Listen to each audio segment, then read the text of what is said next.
Hai semua, salam sejahtera Malaysia. Selamat datang ke channel Fels Lifestyle.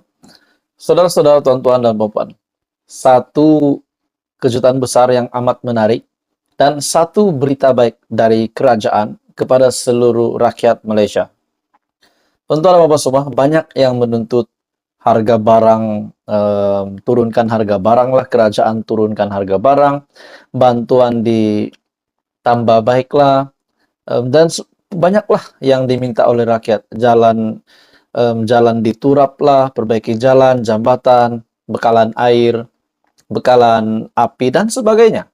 Akhirnya, saudara-saudara, tuan-tuan dan puan-puan, Perdana Menteri Datuk Seri Anwar Ibrahim baru-baru ini telah membuat satu pengumuman yang sangat dinantikan rakyat Malaysia, satu berita baik.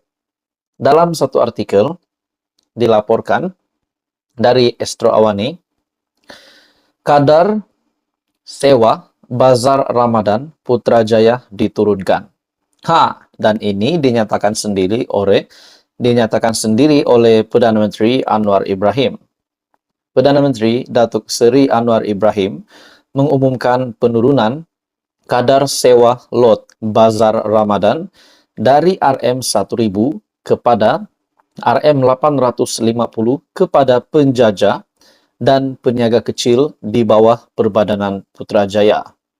Beliau berkata, ia adalah sebagai inisiatif kerajaan bagi mengurangkan bebanan kumpulan itu yang terpaksa menanggung kos tambahan RM150 berbanding kadar sewa yang ditetapkan pada tahun-tahun sebelum ini. Jadi bagi saya, ini satu tindakan yang amat hebat dan amat baik kepada peniaga kecil dan juga kepada penjajah di bawah Perbadanan Putrajaya.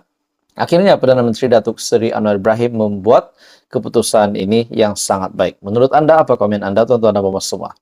Dalam artikel ini juga, saya dapati Perbadanan Putrajaya telah menaikkan kadar sewa bagi Bazar Ramadan Putrajaya di Presin 3 kepada RM1.000 bagi setiap lot, bagi membantu para penjajah dan peniaga kecil mengurangkan kos operasi.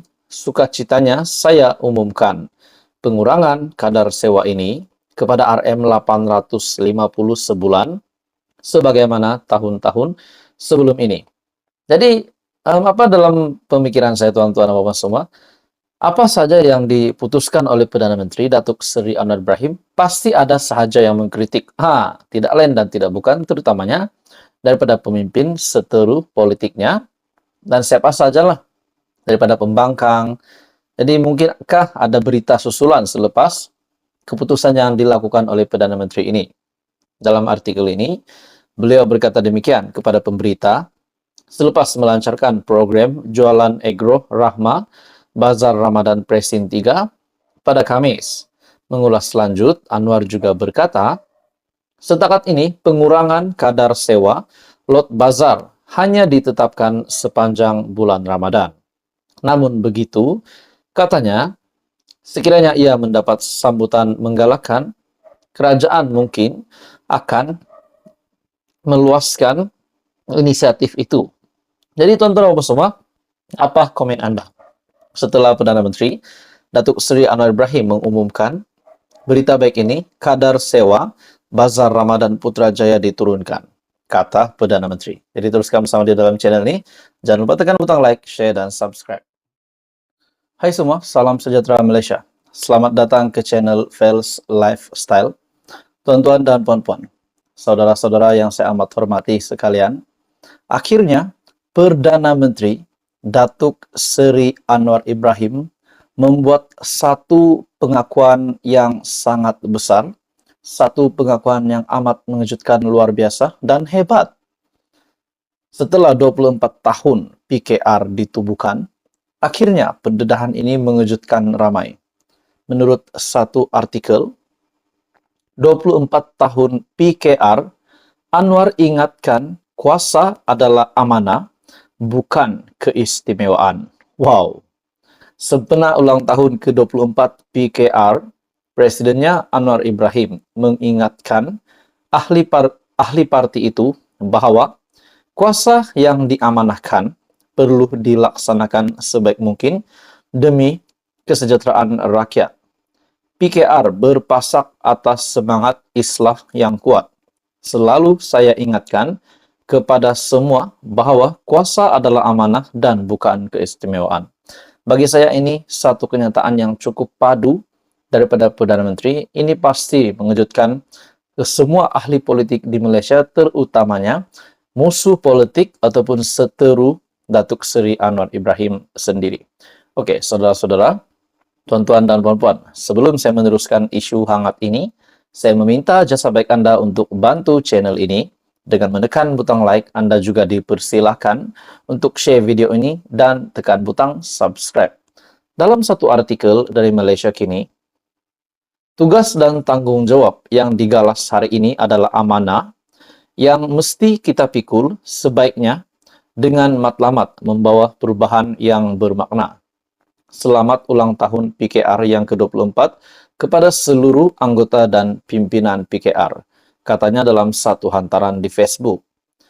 Parti Keadilan Nasional ataupun PKN ditubuhkan pada 4 April 1999 oleh keluarga dan penyokong Anwar berikutan penahanannya sementara menunggu selesai perbicaraan atas dakwaan salah guna kuasa dan liwat. Pada September 1998, Perdana Menteri ketika itu, Dr. Mahathir Mohamad, memecat Anwar sebagai timbalannya, mencetuskan gerakan reformasi yang akhirnya disokong oleh parti pembangkang. Kemuncaknya menjadi gabungan Pakatan Harapan ataupun PH yang wujud hari ini yang menerajui kerajaan perpaduan di Putrajaya. Jadi tuan-tuan dan puan, Perdana Menteri hari ini, Datuk Seri Anwar Ibrahim, sudah menunjukkan beliau memang layak untuk menjadi Perdana Menteri, walaupun sebelum ini kita tahu cobaannya memang telah digagalkan, namun akhirnya beliau sah menjadi Perdana Menteri hari ini. Dan sudah pasti kenyataan Anwar Ibrahim hari ini akan memberikan satu memori terpahat di dalam setiap hati, kenangan terpahat kenangan kepada semua kepimpinan PKR, di samping mereka menyambut 24 tahun ulang tahun PKR. Dan bagaimana pula dengan kenyataan ini? Adakah ini akan mengejutkan ramai ahli politik di Malaysia, terutamanya seteru ataupun musuh politik Anwar? Pada tahun 2003, PKN bergabung dengan Parti Rakyat Malaysia untuk membentuk PKR, Parti Keadilan Rakyat. Sementara itu, Ketua Penerangan PKR dalam perutusannya sempena ulang tahun ke-24 PKR mengingatkan ahli parti itu tentang perjuangan mereka untuk semua lapisan masyarakat. Parti yang sentiasa memperjuangkan nasib semua lapisan rakyat, tidak mengira agama, bangsa maupun jantina. Jadi itu adalah kenyataan daripada Perdana Menteri dan salah satu Menteri Anwar sendiri, yaitu Fahmi Fadzil, sebagai Ketua Penerangan PKR juga. Jadi tuan-tuan dan puan semua, apa komen Anda? Teruskan bersama di dalam channel ini. Jangan lupa tekan butang like, share, dan subscribe.